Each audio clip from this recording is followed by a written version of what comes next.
Bonjour, aujourd'hui nous allons parler du futur antérieur. Alors tout d'abord, il faut savoir que le futur antérieur est un temps composé de l'indicatif.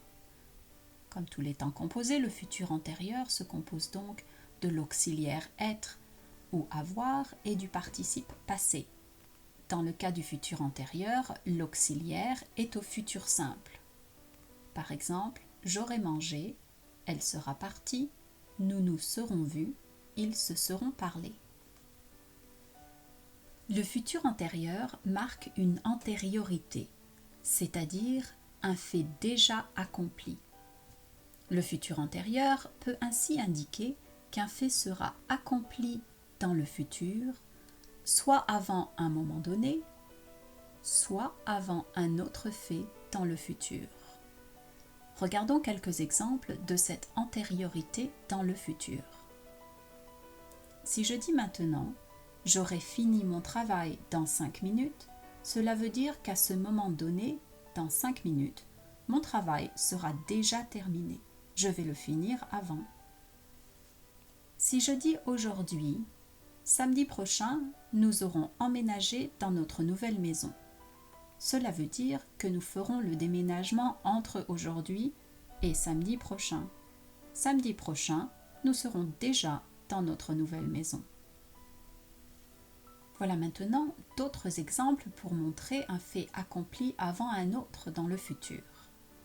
Si je dis « la femme de ménage sera partie quand nous rentrerons », je marque une antériorité entre les actions de partir et de rentrer. Ce qui veut dire que l'action de partir sera déjà terminée avant que l'action de rentrer commence. Au moment de rentrer, la femme de ménage ne sera plus là. Un autre exemple de cette antériorité avant un autre fait dans le futur. J'achèterai des meubles aussitôt que j'aurai reçu mon augmentation de salaire. Recevoir mon augmentation de salaire est une condition à acheter des meubles. L'action doit être terminée avant. Un dernier exemple. Vous apporterez l'exercice que vous aurez fait à la maison. Là aussi, faire les exercices doit être terminé pour pouvoir les apporter. C'est donc une action antérieure à apporter les exercices. Une autre utilisation du futur antérieur est qu'il peut présenter un fait passé comme probable. C'est ce que l'on appelle la probabilité d'un fait passé. Nous ne sommes donc pas dans le futur, mais dans un retour dans le passé sur lequel nous émettons une hypothèse. Par exemple, si je dis maintenant « il a l'air fatigué, il aura mal dormi la nuit dernière », je fais une hypothèse sur les causes de sa fatigue. Je n'en suis pas sûre, mais j'imagine que c'est ce qui s'est passé. La même chose ici. Elle ne répond pas au téléphone, elle sera sortie.